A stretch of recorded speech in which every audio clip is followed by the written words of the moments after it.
Maldives and Estonia discussed global climate challenges, digitalization, and easy European Union market access for Maldivian fisheries. And the Maldivian political consultation.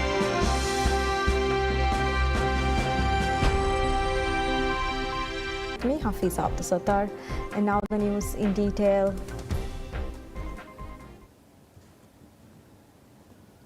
President Dr. Mohamed Muiz participates in a roundtable discussion with the Estonian Digital Advisory Council to the President of Estonia, exploring the country's digital transformation and strategies for a digital-first Maldives. The discussion centered on understanding the Maldives' current digital landscape and identifying features and strategies that could be adapted for the country's digital development. During the meeting, President Dr. Muiz shared his administration's vision for a digital Maldives, emphasizing accessibility, sustainability, and resilience. He highlighted the goal of creating a government that is digital-first and citizen-focused, empowering every Maldivian through technology, regardless of their location. Estonian President Dr. Alar Karis underscored Estonia's success in achieving transformative digital advancements and encouraged collaboration with the Maldives to foster innovation. He emphasized the value of working together to create a more advanced and sustainable future through shared expertise and innovative solutions. Members of the Estonian Digital Advisory Council highlighted the critical role of private sector involvement in building infrastructure and advancing key areas of digital development. They also stressed the importance of promoting STEM education and logical thinking from an early age to drive innovation. The Council expressed a willingness to assist the Maldives by sharing their expertise, redesigning services, and offering guidance to support the country's digital transformation journey.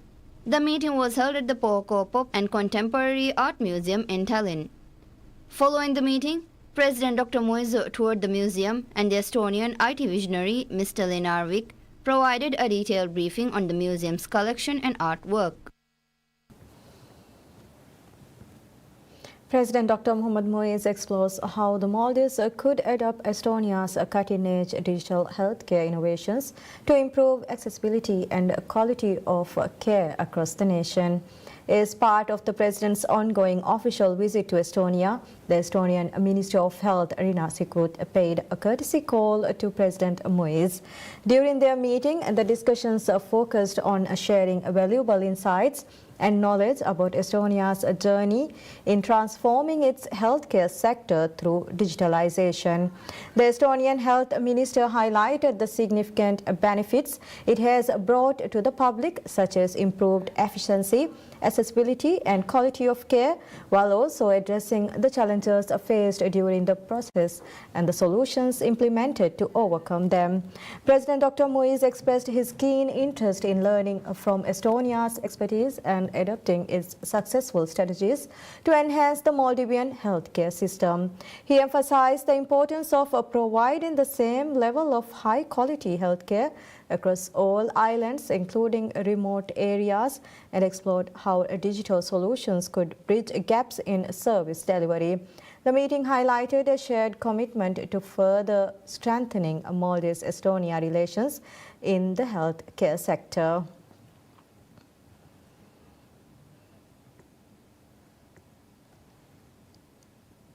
President Dr. Mohamed Muiz attends a luncheon hosted by the President of the Parliament of Estonia, Lauri Hussar, where both leaders discussed strengthening ties and exploring digital collaborations between the two nations.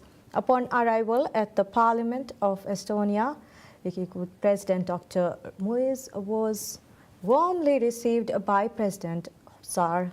The two leaders posed for an official photograph to commemorate the historic visit before President Muiz signed the visitor's book and proceeded to the luncheon. During the lunch, the leaders discussed strengthening bilateral relations and exploring avenues for collaboration between the two countries. President Muiz outlined his developmental agenda for the Maldives, emphasizing his commitment to digitalizing various sectors to improve public services. He also noted similarities between the Maldives and Estonia, highlighting opportunities for mutual collaboration to achieve shared goals. Parliament President Hussain Sain shared insights on Estonia's advancements in digital governance, including the e-voting and other innovative technologies. The discussion concluded with a shared concern about issues comprising international peace and security and a renewed commitment to work together in the multilateral arena.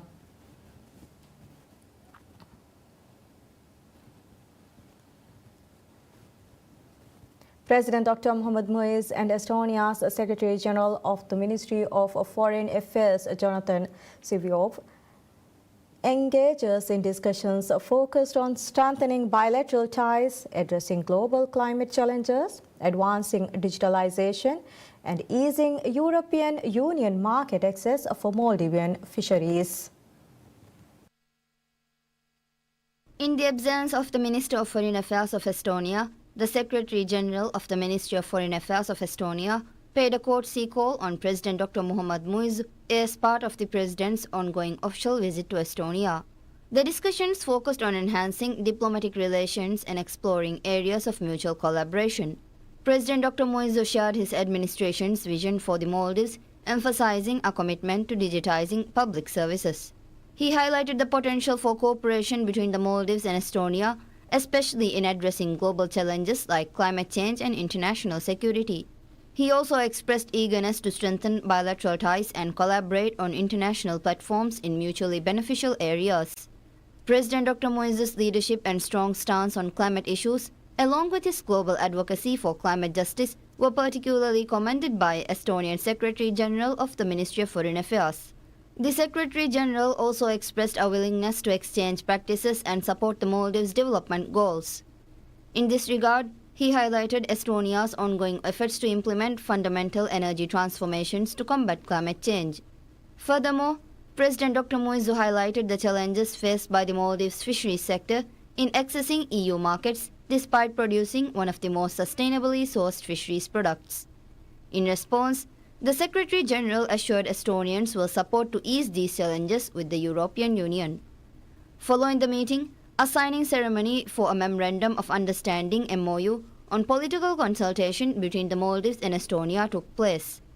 The MOU was signed by Minister of Foreign Affairs of the Maldives, Dr. Abdullah Halil, and the acting head of Estonia's Ministry of Foreign Affairs. This MOU marks a significant step towards deepening Maldives-Estonia relations and fostering collaboration in areas of mutual interest. President Dr. Muhammad Muiz and Estonia's Secretary-General of the Ministry of Justice and Digital Affairs, Toonis Saar, discussed opportunities for digital collaboration with a focus on enhancing public services and strengthening e-governance in the Maldives. The meeting took place in the absence of the Minister of Justice and Digital Affairs of the Republic of Estonia. During the meeting, President Dr. Muiz outlined his administration's vision for a digitally empowered Maldives and highlighted the ongoing initiatives to prioritize digitalization in public services. He praised Estonia's globally recognized leadership in digital transformation, noting its innovative approaches as a benchmark for transparency, efficiency, and accessibility in governance. He expressed interest in leveraging Estonia's expertise to strengthen the Maldives' e-governance and ICT infrastructure. Additionally, the President emphasized the importance of advancing cybersecurity and digital literacy and strengthening the digital capabilities of local governments to enhance public service delivery to a dispersed population and align with the nation's broader development goals. Meanwhile, Estonia's Secretary-General of the Ministry of Justice and Digital Affairs, Toonis Saar, shared Estonia's experiences and challenges in implementing digital systems across various sectors and the transformative impacts on governance and daily life. He expressed eagerness to collaborate, offering Estonia's expertise and support to help the Maldives achieve its digital transformation objectives. Following the meeting, a Memorandum of Understanding MOU was signed between the Ministry of Justice and Digital Affairs of Estonia and the Ministry of Homeland Security and Technology of the Maldives. The Maldives and Estonia signed an agreement aimed at enhancing political consultations and fostering closer diplomatic ties.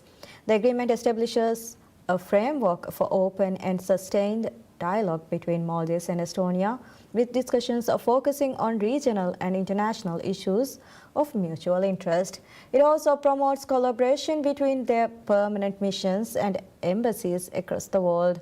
Additionally, it will also allow for the establishment of joint working groups to address matters of mutual interest. The agreement was signed on behalf of the Maldives by the Minister of Foreign Affairs, Dr. Abdullah Khalil. The Foreign Ministry believes the agreement will further enhance the diplomatic ties between both countries. Maldives and Estonia established diplomatic ties on 22nd March 1994.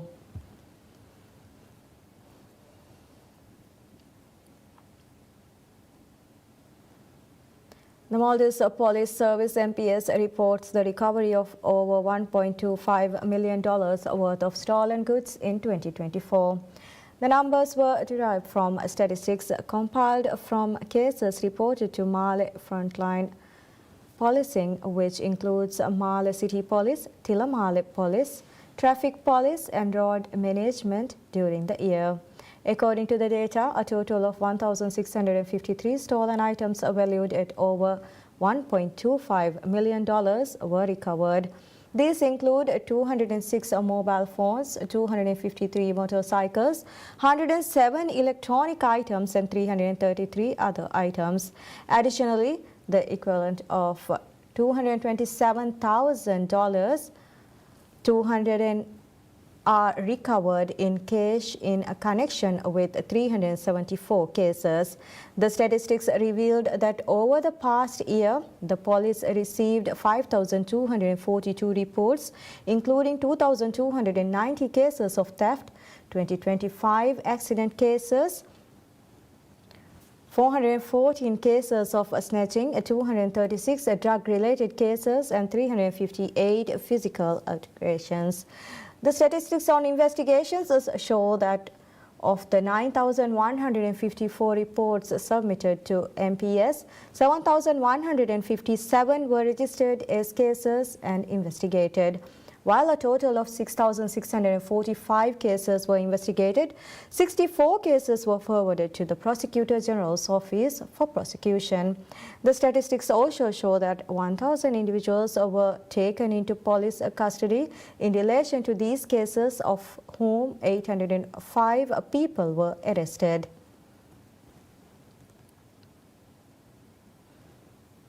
Divihrajagadu, operated under the Public Service Media PSM, officially launches its 7th radio drama competition, Kulavaru. The Kulavaru competition was last held in 2018. The competition is being resumed after a 6-year break. The radio drama competition, set to be aired during the upcoming Ramadan, was launched at a special ceremony by the Minister of Divih Language, Culture and Heritage, Adam Nasir Ibrahim. In his address at the ceremony, Minister Adam Nasir highlighted that the programs and dramas produced by Divihrajagadu are beneficial for the community. He expressed hope that similar dramas would be submitted for the competition. PSM's chairperson, Amnat Namza, expressed confidence that the radio drama competition would resonate with the community, much like the radio's regular public programs. She added that the radio dramas have a unique ability to engage with listeners emotionally. PSM's Managing Director Ibrahim Nasreen emphasized the importance of radio drama as an old art form capable of conveying important messages to solve societal issues. He encouraged participants to produce dramas that raise awareness about the long-standing issues in the country. Nasreen further said efforts would be made to enhance PSM's content by including more Maldivian elements in the content. The Kulavaru competition is open to government agencies, private companies, organizations, schools, colleges and universities. The winning drama will receive the Maldivian rupiah equivalent of $1,297 as prize money, while the runner-up will receive $973 and the third place winner $649. Additional prizes will be awarded for other outstanding achievements. The deadline for submitting applications is 3 p.m. on 23rd January.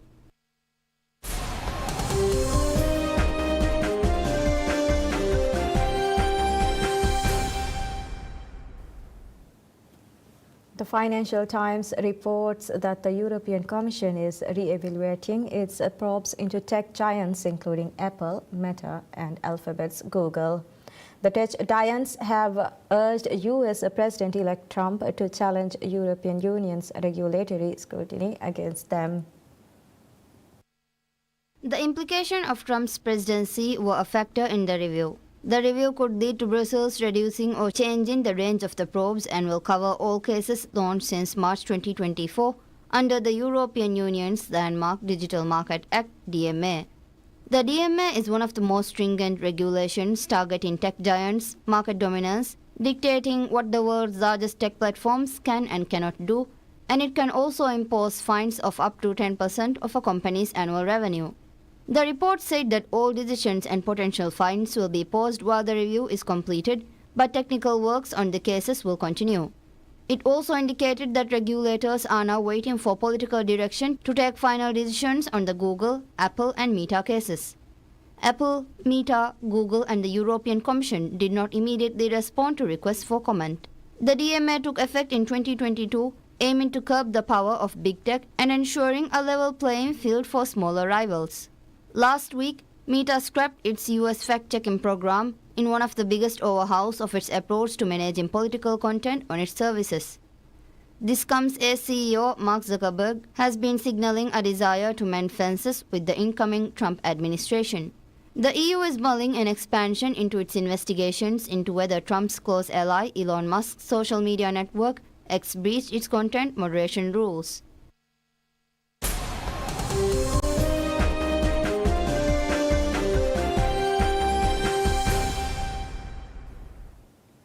South Korean authorities arrest impeached President Yoon Suk Yeol over insurrections allegations, with the embattled leader saying he agreed to comply with what he called an illegal probe to avoid bloodshed.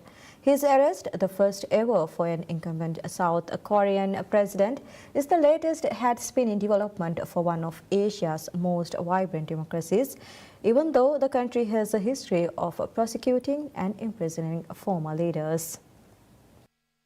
Since lawmakers voted to stand him down after his short-lived declaration of martial law on December 3rd, Yoon has been holed up at his hillside residence, guarded by a small army of personal security that blocked a previous arrest attempt. A defiant Yoon said he submitted himself for questioning to avoid any violence after more than 3,000 police officers marched on his residence to arrest him from the early hours of Wednesday. Yoon's motorcade was later seen leaving his residence in an upscale area known as Seoul's Beverly Hills. It arrived at the investigator's office but was quickly surrounded by security and moved to the back of the building, where Yoon slipped in, evading the waiting media. Authorities now have 48 hours to question Yoon, after which they must seek a warrant to detain him for up to 20 days or release him. Yoon's lawyers have said that the arrest warrant is illegal because it was issued by a court in the wrong jurisdiction, and the team set up to investigate him had no legal mandate to do so. Yoon's declaration of martial law shocked South Koreans, rattled Asia's fourth-largest economy, and ushered in an unprecedented period of political turmoil in one of Washington's key security partners in the region. Lawyers voted to impeach him and remove him from duties shortly after on December 14th. Separate to the criminal investigation, the Constitutional Court is deliberating whether to uphold his impeachment by Parliament and permanently remove him from office or restore his presidential powers.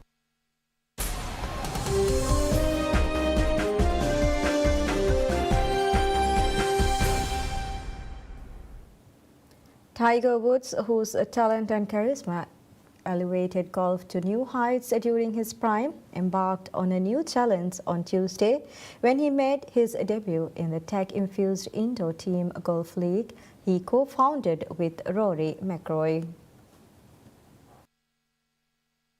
Woods, 49, was not at his best on a night when his Jupiter Links Golf Club were thrashed 12-1 by Los Angeles Golf Club, but the greatest player of his generation still enjoyed the fast-paced twist to the age-old game. 1 week after its launch, TGL rolled out the biggest name on its roster with hopes that Woods can help the sports cultivate a new and younger audience. A smiling Woods with his mother and son Charlie among the capacity crowd of 1,500 arrived on the field of playing sporting, a red shirt and white pants, while Eye of the Tiger blared through the speakers. And while a vastly different environment than pristine Augusta National, where Woods have won 5 master titles, the 15-time major winner still commanded the attention of the arena throughout the 2-hour match, even if he was far from his best. After missing the cut at the 2024 British Open, Woods had back surgery in September and did not compete again until playing alongside his son during a 36-hole event in December. Prior to hitting the night's opening shot at a 5-story simulator screen, Woods did his part to pump up the crowd as he utilized the hammer, doubling the value of the par 4 first hole to 2 points. Woods, playing alternate shot with teammates Kevin Kisner and Max Homa, then found the fairway with a 270-yard shot before splitting the hole with the Los Angeles trio of Justin Rose, Colin Morikawa, and Sahith Theegala. Despite being on the wrong end of the route, Jupiter Lynx were able to have some fun at their own expense when Kisner jokingly asked Woods' son if he wanted to play. Woods tied Rose on the opening hole of their 2-hole head-to-head singles clash, but dropped the second, where he found water off the tee and then hit a bunker shot into the same hazard.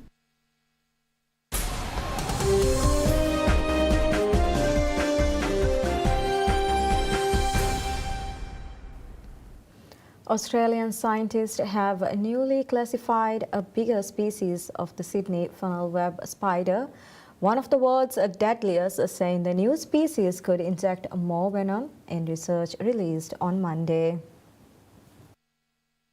The new funnel web species has earned the nickname of Big Boy and was first discovered in the early 2000s near Newcastle, 170 kilometers, about 105 miles north of Sydney, by Ken Christensen, a spider enthusiast and former head of spiders at the Australian Reptile Park. The funnel web antivenom will work across the board. The one that the Australian Reptile Park makes from the Sydney funnel web works across all species of funnel web, so there's nothing to worry about there. This particular spider is a lot larger, its venom glands are a lot larger and its fangs are a lot longer, so there is the possibility for possibly a deeper penetration through gloves possibly, and also the venom glands are larger, so there's a chance there might be more venom injected. Scientists from the Australian Museum, Flinders University and Germany's Leibniz Institute said that Big Boy would be classified as a separate species of funnel web spiders. Scientists have named the 9 centimeters, around 3.54 inches long species as Atrax christenseni after Christensen's contributions to the research. The more common Sydney funnel webs can grow up to 5 centimeters.